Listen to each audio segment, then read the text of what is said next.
The stage looked like every other one before it. Polished wood, polished smiles, polished lies. But beneath that surface, something was cracking.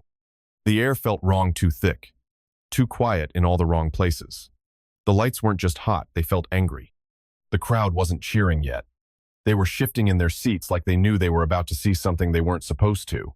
Cameras moved slowly, as if waiting for the perfect frame, not for a handshake, not for a soundbite, but for a blow. And in the middle of it all stood Trump, soaking it in, convinced he was still running the show. The moderator's script was shaking slightly in his hand, but he didn't flinch, not yet, because the game hadn't changed. Not yet. But Jasmine Crockett was already sitting there, still as glass, her fingers resting on a manila folder like it held a detonator. She didn't glance around. She didn't fidget. She waited. Because this wasn't about the next line in a speech. It was about truth pushing through a wall of noise, and the moment was seconds away. What no one knew, what no one saw coming, was that someone had walked into this room not to be heard, but to make the whole country listen. And when the rupture came, it wouldn't be loud. It would be devastating. Donald Trump didn't just walk onto that stage, performed it. The grin wasn't just for the cameras. It was armor. The wave wasn't to greet it, was to dominate. Before a single question left the moderator's lips, Trump had already made the space his own. He cracked jokes that weren't really jokes, smirked at the crowd like they were all in on something, threw out half-sentences laced with buzzwords and bravado, each one meant to get a cheer or a laugh, not to be answered. He moved like a man who believed nothing could touch him anymore because for years, nothing had. Reporters couldn't pin him down. Scandals bounced off him. Facts evaporated in his presence. He didn't read the room. He bulldozed it into reacting. But what he missed, what he never even saw coming, was that someone else on that stage wasn't there to play the game. She wasn't dazzled. She wasn't rattled. She was ready. And while he spun applause out of noise, she waited like a fuse, quiet, still, timed to explode with precision. He thought he had the rhythm. He didn't know it was about to be ripped away. Across from him, Jasmine Crockett didn't lean in. She didn't fidget. She didn't even blink too fast. Her stillness said more than any pre-written speech ever could. Dressed simply but sharp, with a posture carved out of courtroom battles and community fights, she sat like someone who wasn't impressed and wasn't afraid. While Trump soaked in the cheers and chuckled at his own punchlines, she studied him the way a surgeon studies a scalpel, not with anger, but with surgical clarity. She knew the game. She knew how he danced around accountability, spinning words into distractions, weaponizing charm to escape the weight of truth. But Crockett didn't come to spar. She came to slice through the fog. In her folder wasn't a list of talking points. It was a map of contradictions, a breadcrumb trail of all the ways his words didn't match his actions. She didn't need to be loud because her power wasn't volume, it was focus. And while the audience looked for fireworks, she was setting a controlled fire under everything he thought he had safely buried. The shift was almost invisible, just a breath, a glance down, a hand reaching for a plain folder with worn edges. No theatrics, no build-up. Just Crockett quietly unsealing the thing that would change the entire tone of the night.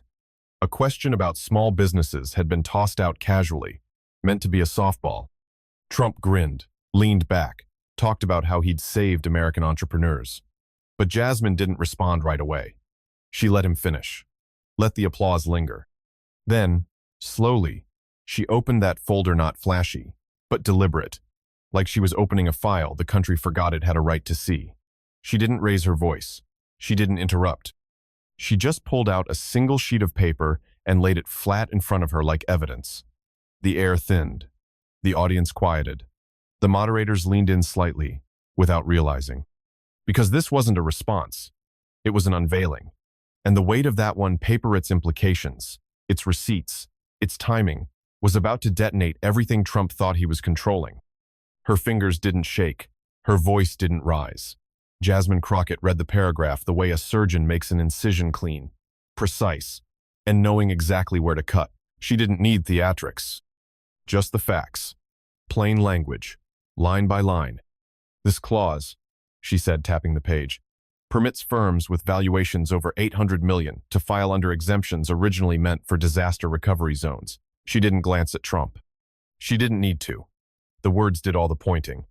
Meanwhile, she continued, small businesses in my district shops, owned by veterans, Mothers. Immigrants get rejected for loans because they can't meet a 25-page checklist designed for Fortune 500s. The room shifted, not with noise, but with stillness. Trump looked confused, eyes narrowing, lips parting, the kind of expression that slips out when someone realizes too late that they've been ambushed by the truth. And she wasn't done. Your administration claimed this would empower Main Street, she added, now glancing at him for just a beat. But in reality, it just made the sidewalk smaller for everyone who isn't already standing on a skyscraper. No dramatic pause, no applause break. She simply let the truth land where it would on stage, on camera, and in every living room that was starting to realize this wasn't just a debate. It was a reckoning. Trump interrupted with a smirk. I never approved that. He scoffed, waving his hand like he was brushing crumbs off a table. Laughter rippled through a corner of the crowd light, smug, the kind of sound that expects someone like her to back down. But Jasmine didn't blink, didn't shift. She didn't even flinch. She just looked at him, the folder still open in her hand, and asked, softly but clearly, would you like me to read the signature line? The laughter died fast. Too fast. Because her tone wasn't combative, it was surgical. She turned the page toward the moderator, then toward the cameras. Dated, signed, public record. She didn't yell, didn't grandstand. She just let the words sit there like smoke in the air, unavoidable and choking. Trump opened his mouth again, but this time the words stalled. The smirk faded not into fear, but into something colder. Recognition. He hadn't expected a file. He hadn't expected someone to come in, not with slogans, but with receipts. He leaned forward, trying to recover the moment with one of his usual interruptions, but the crowd didn't laugh this time. They watched. Quietly. As Jasmine closed the folder without another word. She didn't have to say, you're lying. The paper already did. She turned the folder around, held up the page like a verdict, not a prop. Is this your signature? She asked, voice smooth as steel and steady enough to silence a room trained to erupt. The audience didn't gasp, they held their breath. On the page, under the bright lights and full camera zoom, was his name. Big, slanted, proud. The kind of signature that doesn't just sign documents, it marks territory. She didn't shout, didn't twist the knife. She let the silence do that. She let every second tick like a courtroom clock, dragging his denial into slow motion. Trump leaned in to look, then leaned back just as quickly, like the paper burned.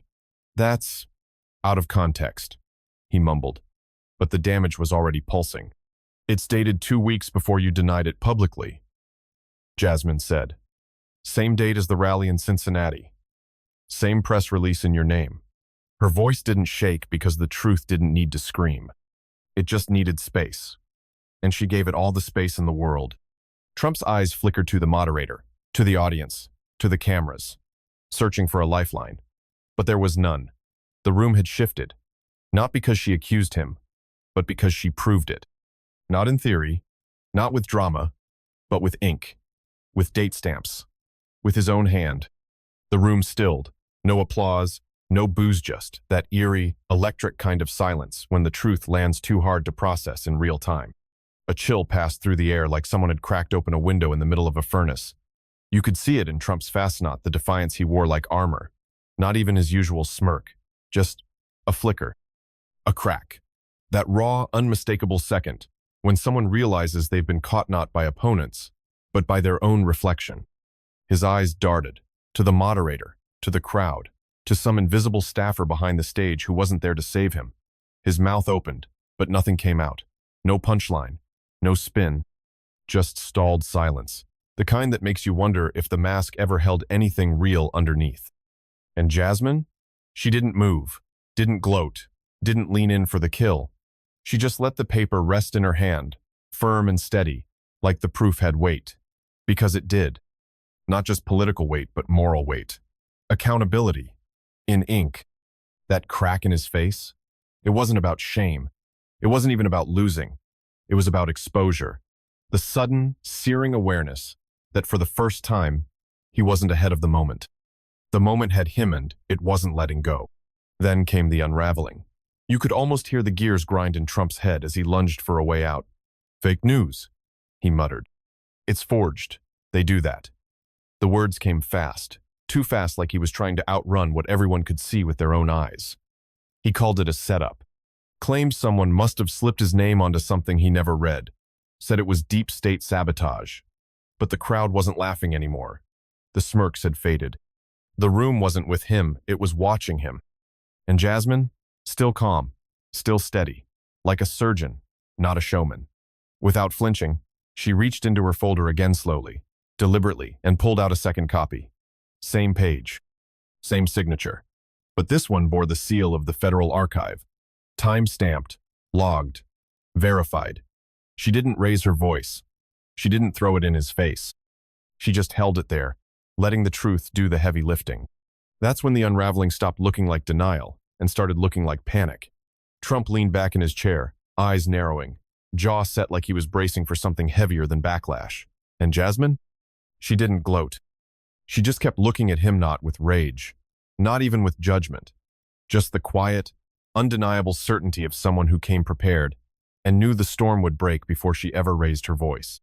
Reporters in the front row leaned in so far they were practically standing. Pens stopped scribbling. Eyes locked. You could feel the shift not just in the room, but in the way people were breathing. Phones went up, not for photos, but to record every syllable like evidence. Even the moderator, trained to wrangle chaos and keep things moving, just sat there, his mouth slightly open, fingers frozen on the next card. Because this wasn't just another exchange of political jabs. This was something else. Something rare. Something raw. The air had thickened like truth had walked in, pulled up a chair, and stared everyone down. No one dared interrupt it. What started as the usual noise of a live debate, the cheers, the interruptions, the spin had collapsed into a silence that weighed more than any headline could carry. People weren't watching for entertainment anymore. They were watching because they knew something real had broken through. Not staged, not spun. A revelation laid bare in front of the country, with nowhere to hide. And in that moment, it didn't matter how big the stage was, or how many cameras were rolling. Jasmine Crockett wasn't just debating, she was dismantling. Calmly, publicly, and everyone knew it. Even him. Jasmine didn't lean in. She didn't raise her voice. She didn't follow him into the chaos he was trying to create. She just looked at him steady, unshaken, and let the silence speak louder than any outrage. Then, with the kind of grace that only comes from knowing the weight of every word, she closed the folder slowly.